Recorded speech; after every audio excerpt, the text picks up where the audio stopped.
For that particular crime, under the law, may elements ng crime. Nakita po nila na there's not enough evidence for us to file this in court. As a retired COMELEC commissioner and a former COA commissioner, law practice for 25 years, and you see my law practice was really focused on women's rights. Isipin mo na lang, maniniwala ba sa Gutesa na mag-abogado ako para sa'yo?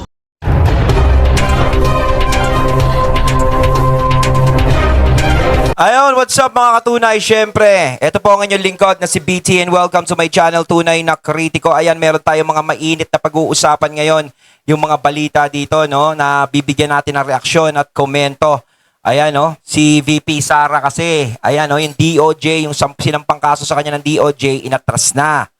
Ayan, isa yan sa mga pag-uusapan natin. At syempre, nakita nyo kanina si Attorney Rowena Guanzon, sinupalpal si Gutesa.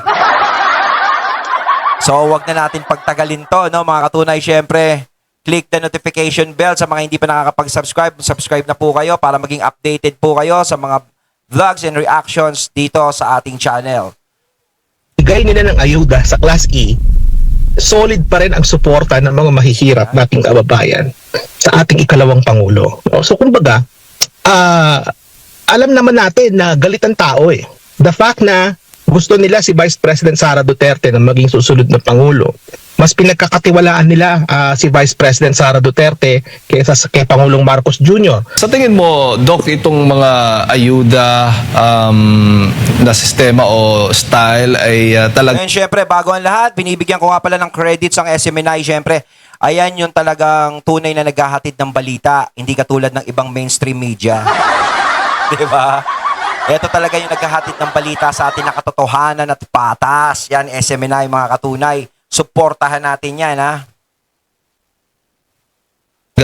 Paraan para hindi lubos na magalit yung taong bayan dahil siyempre may mga band-aid solution at hindi masyadong ano na lang, okay, bahala na, parang gano'n na lang sa dating po ng taong bayan dahil nga ay may mga band-aid solution na binibigay. Kung yan po ang may tuturing po, matatawag po rinyo dito nga sa pinamimigay na ayuda. Alam mo, Jay, magandang binring up mo yan, ano? Kasi kung titingnan mo yung mga survey natin, ano, itong mga nagdaang mga buwan, makita natin napakalakas ni Vice President Sara Duterte sa Class D and E. Yung Class D and E, lalo na sa E, nandyan yung mga tumatanggap ng ayuda eh. Sa Class E na yan. At makikita mo na kahit anong bigay nila ng ayuda sa Class E, solid pa rin ang suporta ng mga mahihirap nating kababayan sa ating ikalawang Pangulo. So kumbaga, alam naman natin na galit ang tao eh. The fact na gusto nila si Vice President Sara Duterte na maging susunod na Pangulo, mas pinagkakatiwalaan nila si Vice President Sara Duterte kaysa kay Pangulong Marcos Jr. Mas mataas ang trust and approval ratings ni VP Sara. So kahit anong bigay nila ng ayuda, hindi siya nagko-convert into increase in trust. So ibig sabihin, Jade, yung ating mga kababayan na tumatanggap ng ayuda, so, wow, they're wise. No? Alam nila. So tanggap sila ng ayuda, pero deep inside, alam nila na hindi katiwa-tiwala itong gobyerno ni Marcos Jr. And I'm speaking dun sa ating mga nasa Class D and E as far as the surveys are concerned. Doon sa sinasabi mo kanina na para hindi magalit ang tao, actually ang tao galit na eh. Magtanong-tanong kayo, lalong-lalo na ngayon na maraming baha. If you ask around, and I think sa SMNI, meron kayo dyan mga interview na napapanood ko. Yes po. Merong ini-interview ninyo yung mga ordinaryong mamamayan. Talagang makikita mo no na galit ang tao. Lalong-lalo na yung mga kababayan nating mga nasa DNE na in-interview nyo. Sasabihin nila na galit sila. So, ang tao ngayon, iba na eh.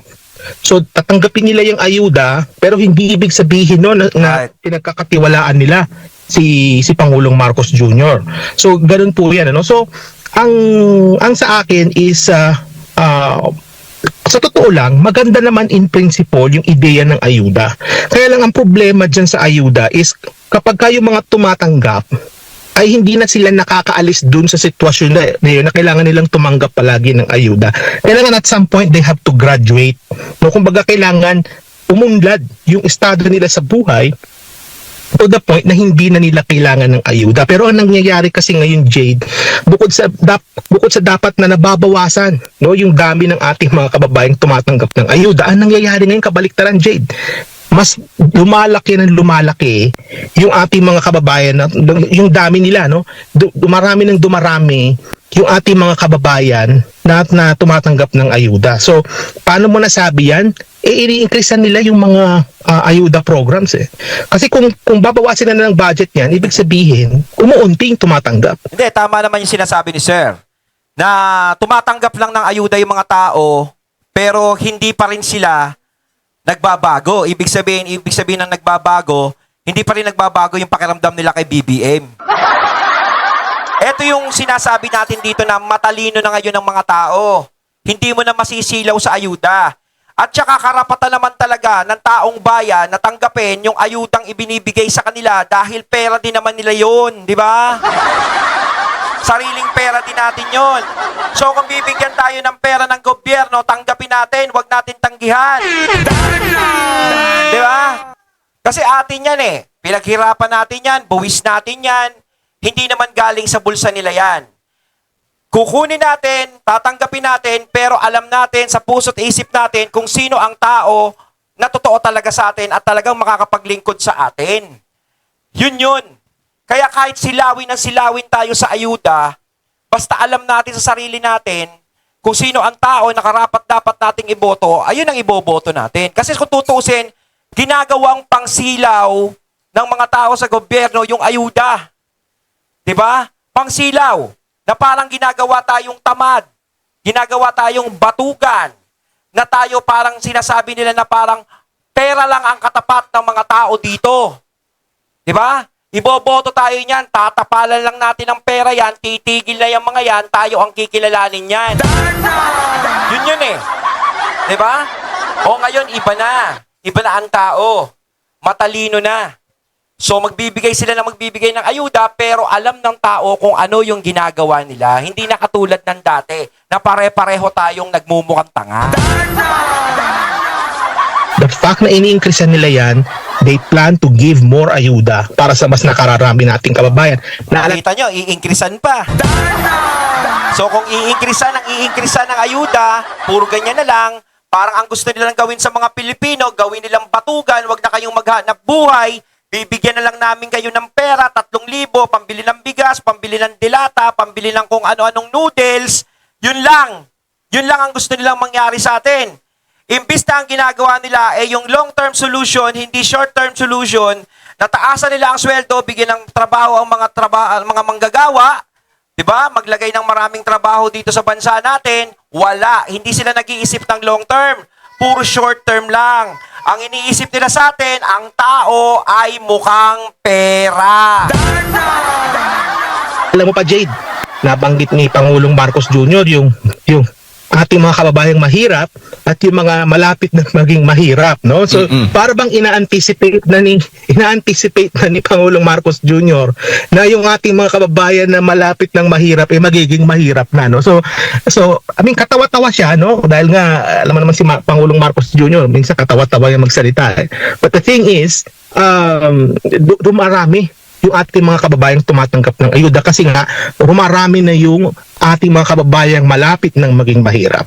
May DOJ nagpapaliwanag kung bakit hindi nila itinuloy ang kasong inciting to sedition laban kay Vice President Sara. Bakit nga ba? Iniit ng Department of Justice na nakabatay lang sa ebidensya ang isinampan nilang kasong grave threats laban kay Vice President Sara Duterte.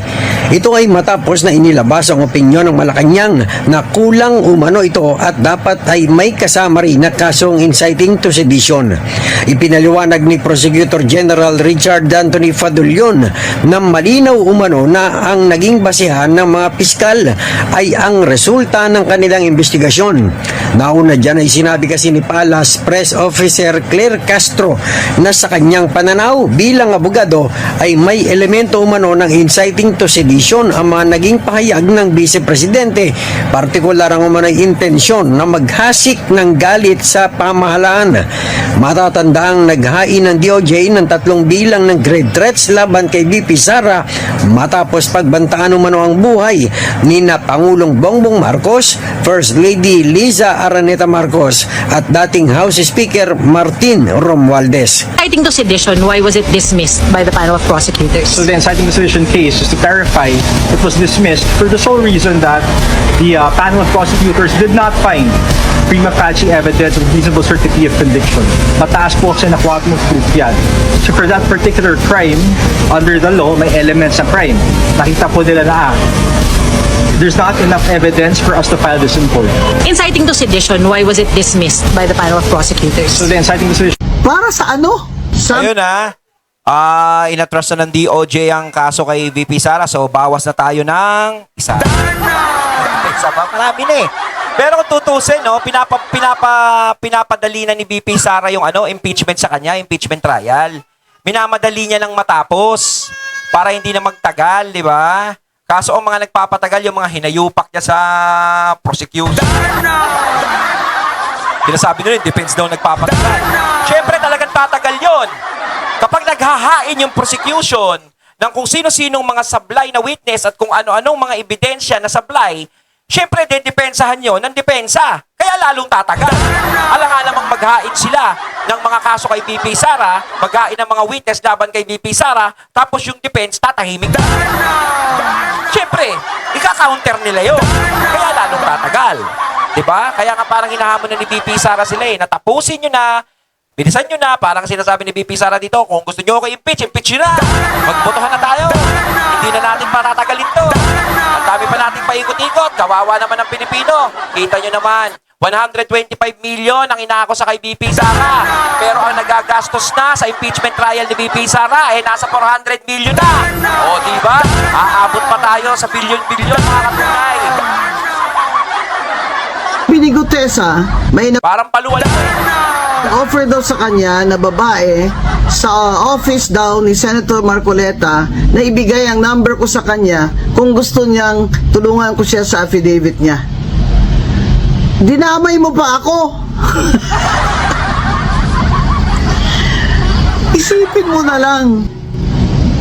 With my status as a retired COMELEC commissioner and a former COA commissioner, law practice for 25 years, and you see my law practice was really focused on women's rights. Isipin mo na lang, maniniwala ba sa Igutesa na mag-aabogado ako para sa'yo? Para sa ano?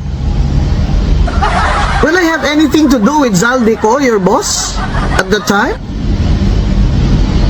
Pero syempre, mas mabigat ang maleta, hindi ba, Gutesa? Syempre, yung boss mo ngayon, si Martin Romualdez na, my mortal enemy. Juicy pa si Gutese, no? Gusto pa si Atty. Guanzon, no? Mag-aabogado sa kanya. Hindi nag-aabogado si Atty. Guanzon sa mga talipandas, sa mga hudas. Sabi nga ni Ma'am Rowena, bakit? Ang amo mo ngayon si Romualdez, hindi na si Zaldico. Parang mas malaki bigayan, Naglabas pa nga ng video yan, talagang pinagdidiinan niya. Yung talagang unang testimonya niya ay hindi totoo at sinusulan lang siya nila Marcoleta. Samantalang doon sa video na lumabas na may kausap siya, yung asawa niya, ay nako. Paano niya ididepensa yon? Gutesa talaga, Ang tao nga naman ngayon, pera-pera lang ang katapat. Kaya sana makulong kayong dalawa. The ombudsman should file a perjury complaint against you because the ombudsman used Gutesa's affidavit in the plunder case of Martin Romualdez, and now he's recanting. The ombudsman should file a perjury case against Gutesa and include him as co-conspirator in the plunder case versus Martin Romualdez. Tingnan mo lang kung makulong mo yan, Ombudsman. Kung hindi ba yan iiyak. Ang tanong, Atty. Guansong, kung ikukulong ba yan? This Gutesa is undermining the authority of the Ombudsman. The Ombudsman used his affidavit in the case against Romualdez, and now he's recanting. He's now turning around and saying na hindi siya nag-deliver ng maleta kay Martin Romualdez. Yung boss mo, si Martin Romualdez, Gutesa, mortal enemy ko yan. Makukulong din yan. And speaking of flood control funds, Sir Kiko, wala pong pondo ang Region 11, specifically sa Davao region. Your comment on that, sir? Sa tingin po ninyo, meron pong politika Boy, Davao daw, walang pondo, mga katunay, oh. Na may personal na sila, ha? sa likod po ng ganitong klaseng pagbibigay ng no budget for flood control projects? Yes, nagkakaroon ng pamumulitika din doon since there was also removal of committee chairmanships and vice chairmanships after the voting for the impeachment 3 months ago, I believe. Pagkatapos noon, nagkaroon ng shift in how the budget was made. Well, hindi lang how the budget was made, but also how the House treated the members who voted no for the impeachment. So there's possibility of politicizing there. Ito na nga, diretsahan na ho tayo dahil may nagkaroon po ng pagkwestiyon si Representative Chanco kung bakit daw hindi dumaan sa pre-plenary deliberation ang House budget. Gaano ba kahalaga yung ganitong proseso para sa inyo bilang nanggaling ho kayo sa House of Representatives, Kong Kiko? Yes, yung sa pre-plenary deliberation kasi, it's a very important part of the budget deliberations kasi yung una lang pinag-uusapan before a few months before actually passing the budget. Kaya ang gusto ni Congressman Chanco is that the House budget will also be added to the pre-plenary deliberations. And siguro ang naging reply doon, yung napanood kong news report regarding that is that ayaw ng Finance Committee na pag-usapan din yun. Not Finance. Ayaw ng Appropriations Committee na pag-usapan din yun. Because they are citing it as a waste of time. Oo, pero para sa inyo hindi papayag ho ba kayo na hindi na lang ito pag-uusapan? Ano ba yung maaaring maging problema kung may bahagi ng budget na hindi dumaan sa masusing deliberation bago umabot sa plenaryo? Yes, kasi parang mali naman na sasabihin nila na sayang lang yung oras na pag-usapan doon. Totoo naman na matagal talaga yung proseso ng budget deliberations and yung pagpasa ng national budget. But at the same time, this is the people's money and this is not a small amount. This is 30 billion pesos proposed for the 2027 budget. At siguro, ay nilang masyadong mag-issue regarding that. Since pag pinag-uusapan yung budget ngayon, makakita ng tao na ang sinasabi nila sa Appropriations Committee ay hindi nila nakikita yung mga proyekto, hindi nila nakikita yung actual success of the budgeted programs. So ibig sabihin, halimbawa, kasi pare-pareho naman ho tayo taxpayers, gaano ba ka-importante at bakit kailangan natin pakialaman kung dumaan ba o hindi yung deliberation process ng budget na ito? Yes, kasi nakikita talaga natin yan. Kahit anong sabihin nila, totoong bumabaha. At kahit sinasabi na mas konti yung baha ngayon, napapansin pa rin natin na ang mga public statements ng Philippine government at ang nakita nating reality sa mga news sites and even on the ground is very different. And that's the issue that we have today. The more na pag-uusapan nila yung budget at the more na mababalita yung deliberations na on budget, the more we can see the difference between the reality and the public statements that Congress is releasing. Mhm. So ibig sabihin kung may mga Kong Kiko, ibig sabihin kung may mga budget items halimbawa na hindi malinaw ang justification, ano ba yung dapat na gawin ng mga mambabatas bago ito aprubahan? Hindi, actually, the problem here is that malinaw naman yung justification noon. We created flood control projects in order to remove the flooding in the district. Ang problema lang kasi is that hindi napunta yung budgeted na pera sa tamang proyekto, sa tamang mga in the right projects or in the proper, it was not properly used and it was not effective in the usage of it. Ang naging problema natin dito is that it was not, teka lang. Kaya nila tinanggal yan si Kong Barsaga dahil talaga si Kong Barsaga sinisiwala talaga yung mga katarantaduhang ginagawa nila. The flood control budget was actually properly budgeted, but it was not properly used and it was not properly done and it was not effective, which is what caused the people to lose faith in the Congress budget. Kaya ngayon, pag pinag-uusapan natin, whenever there's budget deliberations, they try to remove the topic from that because that could come back at a later time where the issue would be questioned. Sir, balikan ko lang po itong 107.4 billion pesos na Yes. ipinanukalang pondo para sa flood control project sa taong 2027. At alam naman po natin, sir, na for these past years, noong 2025, especially nung SONA, sinabi nga ni Pangulong Marcos na meron silang 5,000 flood control projects and after that, finact-check po yan ng, Yes. ng Mother Nature, ng kalikasan. Ngayon naman po, sir, 107.4 billion pesos. Para po sa inyo, bilang isang dating kongresista, hindi po ba ito nakakabahala? Ano po ba dapat ang gawin natin taong bayan? Parang kasi nadala na tayo nung mga past years. From what I understand, last year kasi nung nagkaroon ng issues sa flood control, naging popular yung flood control scandals at bomba si Speaker Martin Romualdez. What they were planning on doing is na hindi nila i-allocate sa flood control projects kasi nakita ng mga tao na binubulsa lang yun ng mga politiko.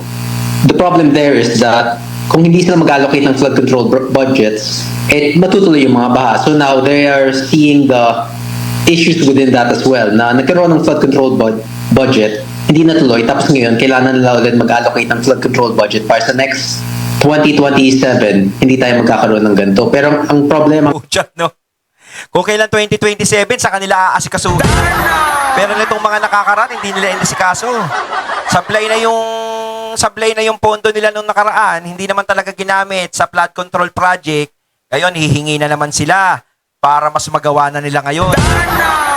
Ano ba mas magawa? Mas magawa niyo yung mga harang sa baha o mas magawa niyo yung mga laman ng bulsa niyo? Diba? Parang tinatarantado niyo na lang yung mga Pilipino. Oh. Hindi nyo pa nga nare-resolve yung isang usapin, yung isang investigasyon dyan sa flood control issue na yan, eto na naman, budget na naman, mas nilakihan pa. Ang tindi naman natin, mga tol. Ngayon, wala ang tiwala ang taong bayan sa mga flood control projects kahit nagbago sila ng speakership. We can see that there is... Paano naman magbabago yung speakership? Ganun din naman yun. Diba? Tropa din nila yun, tao din nila yun. Wala pa rin pinagbago. Not any significant change despite the change in House leadership. And speaking of flood control funds, Sir Kiko, wala pong pondo ang Region 11, specifically sa Davao region. Your comment on that, sir. Sa tingin po ninyo, meron pong politika sa likod po ng ganitong klaseng pagbibigay ng no budget for flood control projects? Yes, nagkakaroon ng pamumulitika din doon since there was also removal of committee chairmanships and vice chairmanships after the voting for the impeachment 3 months ago, I believe. Pagkatapos noon, nagkaroon ng shift in how the budget was made. Well, hindi lang how the budget was made, but also how the House 3 of the members voted no for the impeachment. So there's possibility of politicizing there. Yun ang problema doon. Ayan, yung Davao, hindi bibigyan ng pondo kasi alam nila kontra sila sa gobyerno. Ngayon, syempre, yung ibang congressman naman, kawawa din naman. Yung tipong ayaw maipit sa awayang Bongbong Marcos tsaka Sara Duterte, madadamay na rin sila. Syempre, kalimbawa, kung merong congressman na gusto yung pamamalakad ng Duterte, yung congressman na gusto si BP Sara, hindi niya magagawa yon. Kasi kapag ginawa niya yon, mawawala ng pondo yung distrito niya. Diba?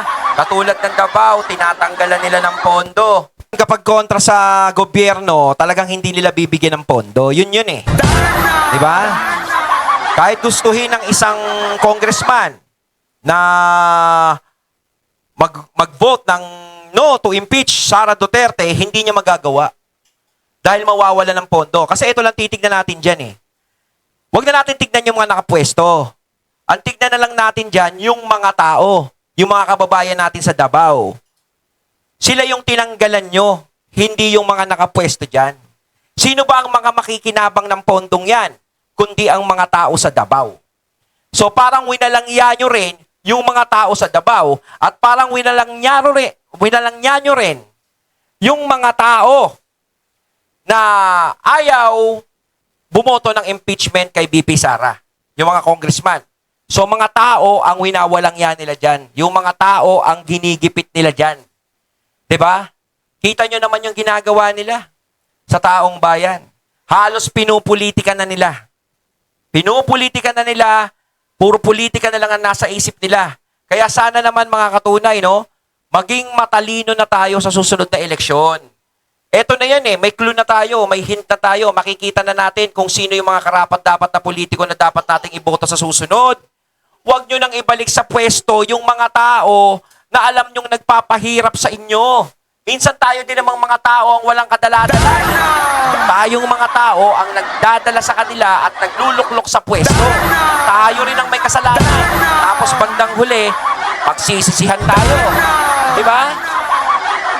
Sir, maaari po ba yung, for example, tayo po, taong bayan, mayroon po ba kaming pwedeng magawa para lang, kasi parang nangyayari po, approved ng budget, pero yun nga, kung titingnan po natin doon sa mga laylayan, tatanungin natin yung mga kababayan natin kung ramdam ba nila yung serbisyo ng gobyerno, marami po talaga ang nagsasabi na hindi nila ramdam. Ramdam ba nila yung proyekto sa pagdating sa flood control?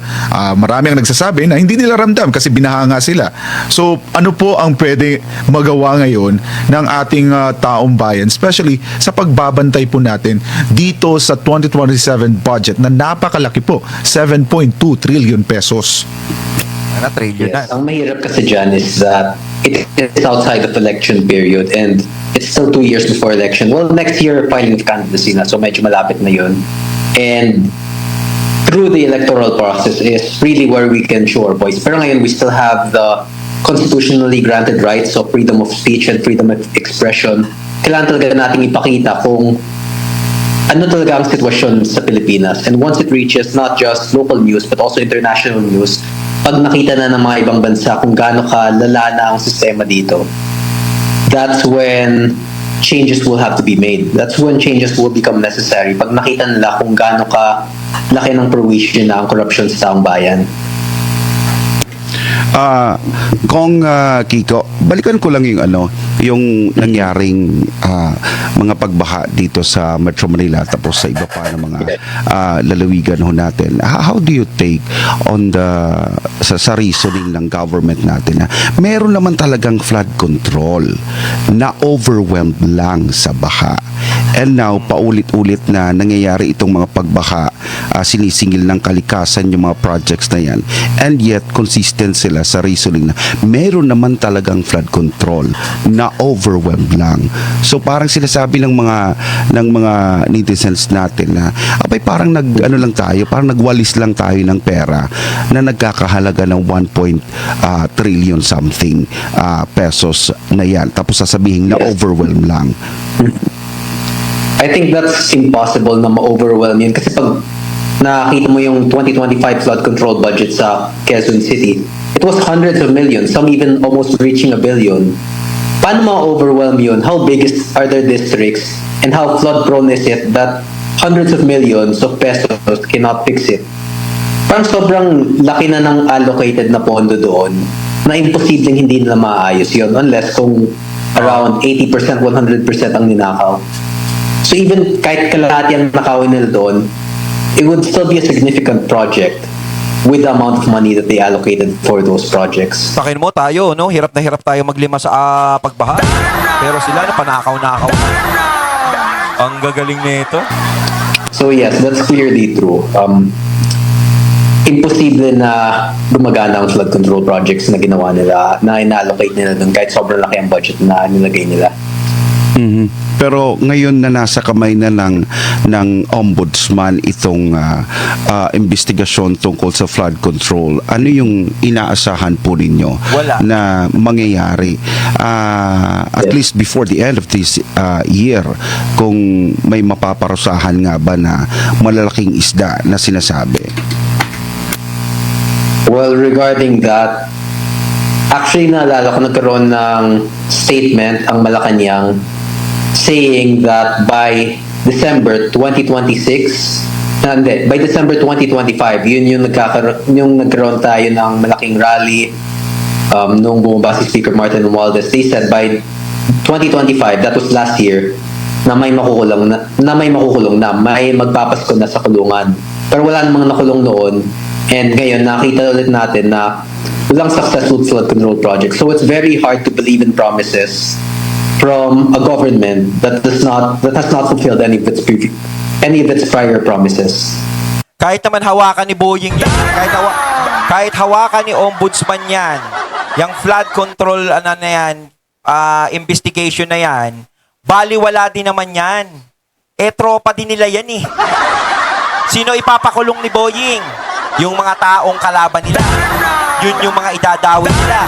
Gaya ni Marcoleta, gaya ni Jingdon, gaya ni Cayetano. Diba?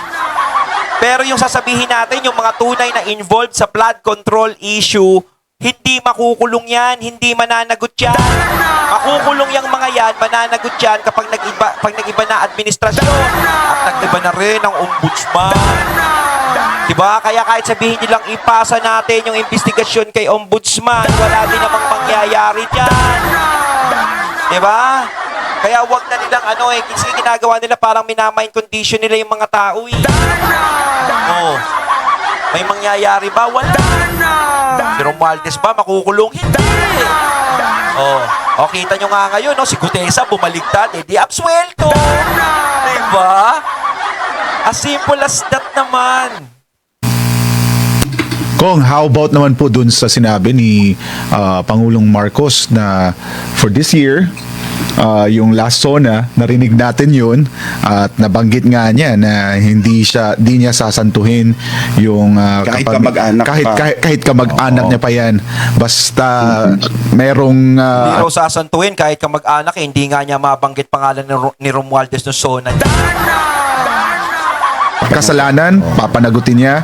Sa tingin ninyo, sir, mangyayari po yun? No. Kasi may nagsabi na, well, I heard rumors already about the same kind of issues last year regarding former Speaker Martin Romualdez. Bumaba siya sa pwesto, tapos sinasakay naming makakasuhan siya or makukulong siya. Pero walang nangyari noon. We expected him to be imprisoned before Christmas 2025, and yet nothing happened. Even until now, may sinasabi silang magpa-file sila ng mga kaso, makukulong si Romualdez, but hanggang wala pang actual na nagiging kaso sa kanya, hanggang wala pa siyang na-release na mugshots, unless he is arrested, we would not believe that. Ayun, mga katunay, natunghayan natin ang video na pinag-usapan natin, yung binigyan natin ng komento. Nakabwisit yung mga pondo-pondo na yun sa flood control na hanggang ngayon talaga question mark pa. Tapos biglang magkakaroon tayo ng malaking budget sa 2027. Kawawa naman talaga dito yung mga Pilipino. Kayo mga katunay, anong masasabi nyo tungkol dito?